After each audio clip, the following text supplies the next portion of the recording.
Alors, dans cette vidéo, on va jouer un petit peu avec les liens. Alors, faut savoir que chez WordPress, du coup, insérer des liens, c'est très facile.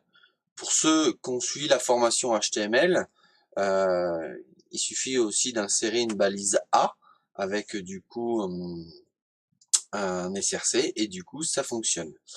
Maintenant, comment on fait pour rajouter un lien? Très simplement, donc moi je vais aller dans le tableau de bord, page, et ce que je vais faire, c'est modifier la page d'accueil. Alors j'aurais pu faire autrement, d'accord, je vais vous montrer. Quand vous êtes sur la page directement, d'accord, alors pas forcément sur la page d'accueil, sur n'importe quelle page, et que vous êtes connecté en tant qu'administrateur, vous avez modifié la page. Donc vous cliquez ici, et vous arrivez directement sur votre page. Donc c'est relativement pratique. Donc pour insérer un lien, par exemple, il suffit de taper du texte et de cliquer sur insérer un lien. Vous mettez le lien, d'accord, ici, et le tour est joué. Il n'y a rien de plus simple. Donc ce qu'on va faire, c'est que vous allez voir qu'on va utiliser plusieurs types de liens. Le premier qu'on va utiliser, c'est un lien d'une page de notre site, d'accord, une autre page de notre site. Comment on récupère ceci? Quitter. Je vais prendre la page information. Hop. Donc là, c'est bien ma page information. En haut, vous avez un permalien. Alors, si vous, c'est pas tout à fait la même adresse, c'est normal. Moi, je suis sur le serveur local, d'accord, avec WAMP, et donc je suis en localhost. Mais si vous avez directement fait du coup votre site auprès d'un hébergeur, normalement, vous avez votre nom de domaine qui est ici. Ok? Moi, je vais le prendre et je vais copier l'adresse du lien. D'accord? Et c'est avec ça qu'on va pouvoir aller de page en page. Donc je retourne sur ma page d'accueil. Et là, je vais mettre page d'information.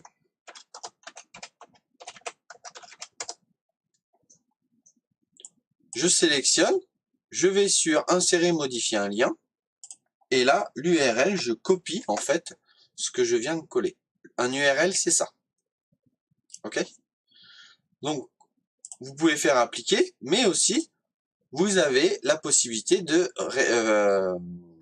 changer quelques paramètres. On va voir ça tout de suite après. Ok? Donc, je mets à jour. Voir la page. Donc là, je retourne bien sur ma page d'accueil. Vous voyez que j'ai page d'information. Et là, page d'information, il se retrouve en violet. Tout simplement pourquoi? Parce que si vous vous rappelez bien dans personnaliser, couleur, la couleur des liens, on avait mis violet. Si on mettait un vert comme ça, on fait publier, on ferme, on se retrouve à avoir un vert sur tous nos liens. D'accord? Bon, c'est beaucoup moins... Alors, non, c'est pas ça. Hop. Personnaliser. Couleur. Je vais remettre le violet parce que ça fait... Je trouve que visuellement, c'est mieux. On voit mieux. Ok? Donc là, je m'attarde pas du tout au côté esthétique pour l'instant du site. C'est beaucoup plus sur les fonctions. D'accord? Donc, là, si je clique dessus, hop, on se retrouve bien sur la page d'information de notre site. Et ça fonctionne très bien. Ok. Alors, on va retourner sur notre page d'accueil. On va voir du coup au niveau des options. Qu'est-ce qu'on a d'intéressant? Donc là, je fais modifier. Et là, dans les paramètres. Donc là, ça c'est l'adresse, adresse web, c'est l'URL du coup où on veut aller. Ok? Texte du lien, c'est ce que vous venez d'écrire. Donc vous pouvez le modifier directement ici. Ok? Et nous, ce qui nous intéresse, c'est la case d'en dessous. Ouvrir le lien dans un nouvel onglet. Si je clique dessus, d'accord? Je ne sais pas si vous avez fait attention, quand on a cliqué sur page d'information, ça a changé, d'accord? Ça a rechargé la page en chargeant la page d'information. Mais on n'avait toujours qu'un seul onglet en haut dans notre navigateur. Là maintenant, quand je vais cliquer dessus, on va voir la page, quand je vais cliquer dessus, je vais bien aller sur la page d'information, comme l'autre, il n'y a pas de souci. Sauf que regardez, j'ai deux onglets. Un onglet page d'information et un onglet sur la page d'accueil. Voilà, donc ça peut être une option assez pratique, notamment si vous voulez, je sais pas moi, mettre un lien vers un site extérieur pour, je sais pas, faire de la pub à un copain ou peu importe, mais que vous n'avez pas envie que l'utilisateur quitte votre site, et ben ça peut être une solution relativement pratique. Donc hop, moi ce que je vais faire, c'est que je vais supprimer je vais pas mettre cette option. Elle ne m'intéresse pas pour l'instant. Hop, très bien. Qu'est-ce qu'on a comme autre possibilité de faire avec les liens? Parce que vraiment, il y a plein de choses. Hein. Un jour. Hop. On peut très bien mettre un lien sur autre chose qu'il y a sur le web. Par exemple, Google. Ok. Je peux mettre un lien en tapant directement l'adresse www.google.fr.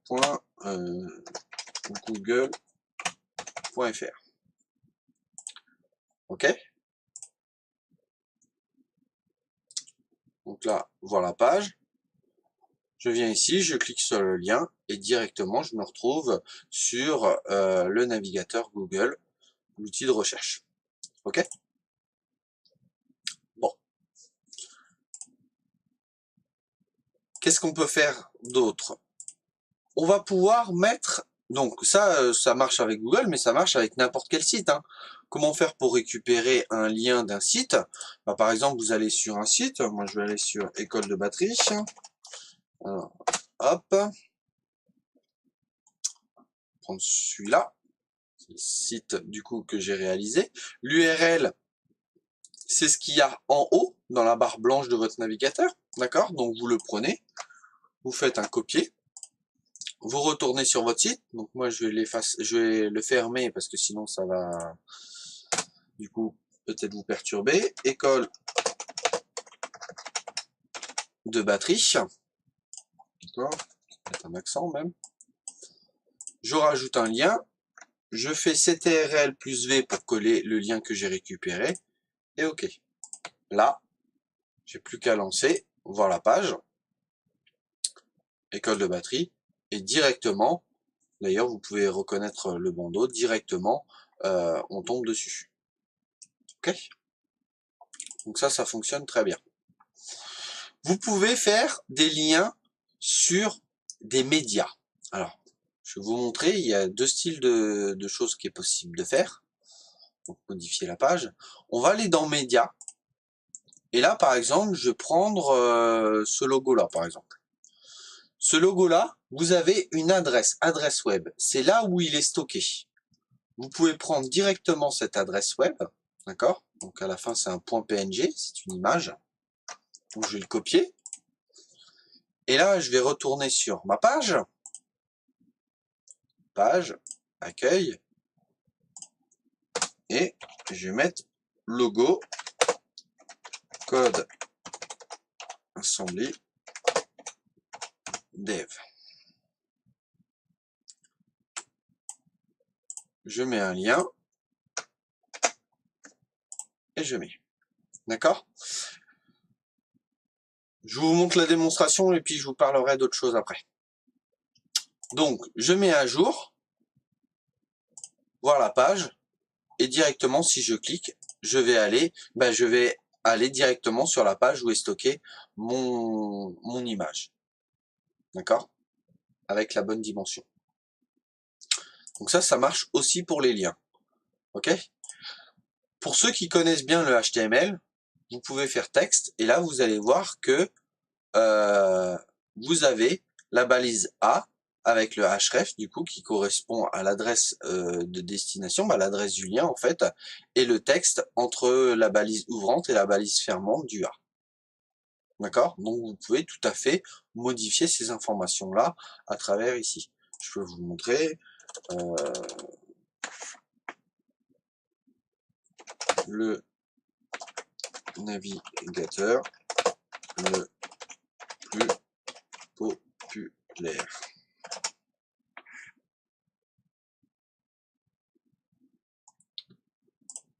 je mets à jour, je vois la page, et directement, vous avez les modifications. Le navigateur le plus populaire, Google.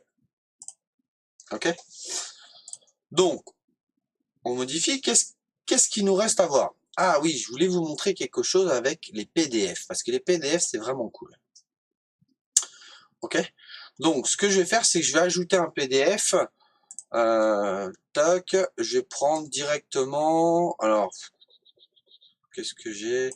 J'ai fait une vidéo sur les raccourcis clavier et j'ai réalisé un PDF avec, entre guillemets, c'est un mémo de tous les raccourcis clavier. Bah, tout, non. Une bonne partie des raccourcis clavier, ceux qu'on utilise le plus souvent. Donc voilà comment ça fonctionne. Donc là, j'ai mon raccourci clavier, je le prends. Toujours la même chose que pour mon image, je vais récupérer l'adresse ici, s'il veut bien. Hein, allez, tu vas y arriver. Voilà, donc là c'est un point PNG, un point PDF, autant pour moi. Et je vais retourner sur ma page. Accueil. Hop. Et là, je vais mettre raccourci clavier.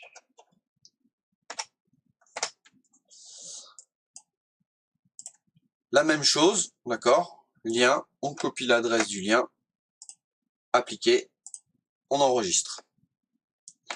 L'avantage d'avoir un PDF, c'est que regardez ce qui se passe quand on clique dessus, parce que ça change un petit peu. Je vais cliquer dessus et directement, moi comme j'ai Adobe Acrobat d'installer, mais c'est pas obligé que ce soit Adobe Acrobat, vous pouvez avoir, je sais pas, il y en a d'autres sur le marché d'installer, mais en tout cas ça va ouvrir votre éditeur de PDF directement. Et donc là vous pouvez faire les manipulations, télécharger, imprimer, ce que vous voulez quoi. Donc ça c'est relativement pratique et très facile à mettre en place. Donc voilà, on a fait le tour un petit peu sur les liens.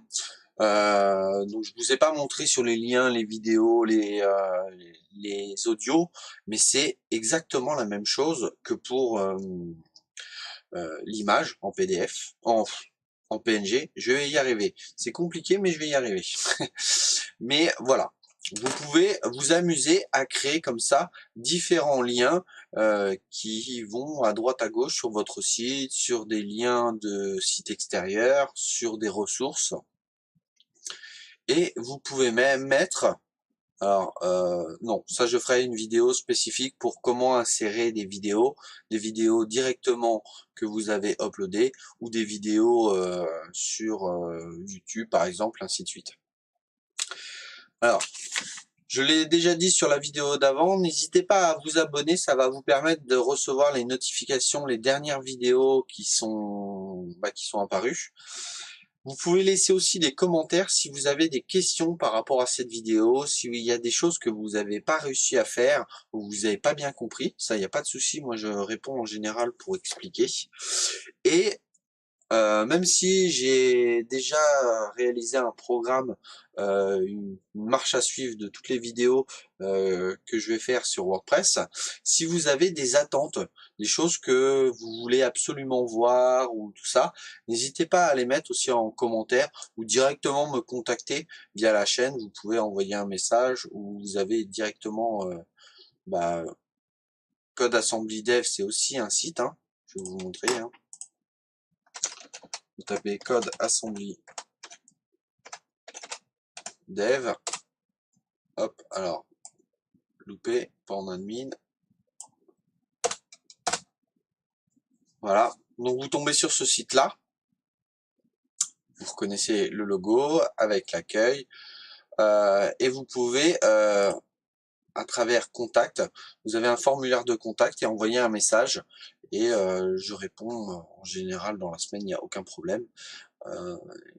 Voilà, il y a déjà des internautes qui m'ont contacté pour des vidéos, des formations, et je leur expliquais un petit peu dans combien de temps la vidéo allait sortir, et puis ce qu'il fallait pour que ça sorte.